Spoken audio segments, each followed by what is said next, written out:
शोधी शोधी के पुराण सबे संतो वसंतन को भेद को बतावतो। कपटी पुराही पुरगली के उचाली जीव कौन राम नाम हूँ की चर्चा चलावतो। बेनी कवि कहे मानो मानो यह प्रतीत यह पाह नहीं में कौन प्रेम उपजावतो। भारी भव सागर उतार तो कवन पार जो पे यह रामायण तुलसी न गावतो। जो पे यह रामायण तुलसी न गावतो। बोलिए बाबा गोस्वामी तुलसीदास जी महाराज की जय। यह वही पावन भूमि है जहाँ पे बाबा गोस्वामी श्री तुलसीदास जी महाराज जी को श्री रघुनाथ जी दर्शन दिए थे। श्री हनुमान जी महाराज उपाय बताए थे और बाबा गोस्वामी जी को रघुनाथ जी दर्शन दिए थे। ऐसे पावन भूमि धरा पे आप लोग बैठे हो। कहते हैं कि चित्रकूट में रमी रहे, चित्रकूट में रमी रहे रहीमन अवध नरेश। जापर विपदा परत है सो आवत यही देश। एक छोटी सी कथा आप सबको सुनाओ। कामतानाथ भगवान की एक समय परिक्रमा कर रहे थे बाबा गोस्वामी तुलसीदास जी महाराज और श्री रहीम जी। दोनों समकालीन थे और मित्र थे। दोनों कामतानाथ भगवान की परिक्रमा कर रहे थे। उसी मार्ग में एक राजा अपने हाथी पे सवार होके भगवान कामतानाथ जी की परिक्रमा कर रहे थे। गज अपने निज स्वभाववश धूल को अपने शीश पे धरते हैं। तो धूल को अपने शीश पे रखे तो वह धूल राजा के वस्त्रों के ऊपर आके पड़ा। तो राजा साहब सफेद वस्त्र धारण करते, राजा तो राजा ही होते हैं, अच्छे अच्छे आभूषणों से सजे हुए सफेद वस्त्र धारण कर रखे, तो उनके सारे वस्त्र धूल से गंदा हो गया। राजा साहब बहुत क्रोधित हुए और अपने जो साथ में परिकर थे उनसे कहा कि इस हाथी को तुरंत बांधा जाए और मृत्यु दंड दिया जाए। बाबा गोस्वामी देखिए संतों का स्वभाव कितने दयालु होते हैं। संतों के चरणार बिंद के रज अपने माथे पे लगाना चाहिए, उनकी कृपा पात्र बनना चाहिए, उनकी कृपा का भाजन होना चाहिए। संत गोस्वामी बाबा तुलसीदास जी और रहीम जी उसी मार्ग से गुजर रहे थे। उनके कर्णपुट में यह वाणी पड़ा कि राजा साहब इस हाथी को दंड देंगे। रहीम जी से मंत्रणा किए इस हाथी के प्राण को कैसे बताया जाए। रहीम जी कोई उपाय बताइए आप। रहीम जी बोले आप बताइए गोस्वामी जी, फिर मैं साथ हूं आपका। बताते हैं धूल धरत निज शीश पर।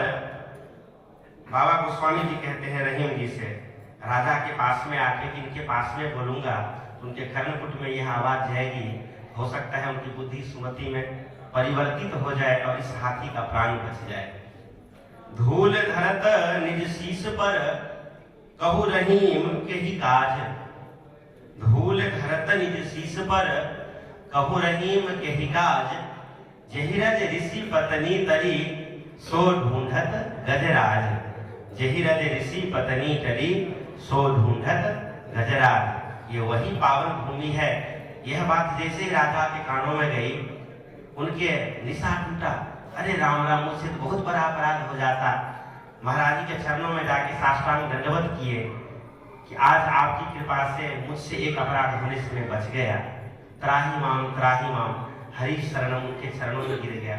महाराज जी फिर उनको उठाए, बताइए कैसे हाथी का जान बचाए। ये वही पावन भूमि है जहाँ पे रघुनाथ जी जगह जगह घूमे हैं। मैया किशोरी जी के साथ, जानकी जी के साथ, लखनलाल जी के साथ सब जगह गए हैं। आप सब हरि भक्त बड़े ही उत्तम हैं।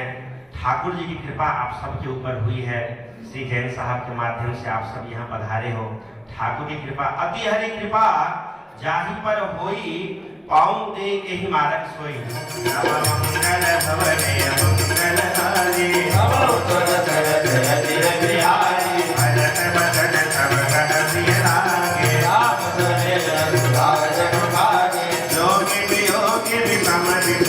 के मंत्र सबीर सुनत जग जाए मात सचिव गुर गुर नर नारी सकल स्नेह विकल वै भारी अमर सहित हरि सराय सनारी राम प्रेम मोरत जनवारी उतार भरत यत काहिन करमो प्राण समान राम पिया जो पावन अपनी चरताए सुगाई सुगाई मात पुत्राय हो मैं सतुकोटिक पुरुष समेता सतनि कनक सत नरक निकेरा हरि अग हम गुण नहीं मन कहई हरै कनल दुख नारी हरै अवत जलऊ मन नाम जहाँ भरत मंत्र भर कीन्हा गोपति प्रभुनत नवरे तुमय बलम पगदे या हरे राम कृष्ण बल जय करो नम मंगल भवन मंगल हारी बहुत दशरथ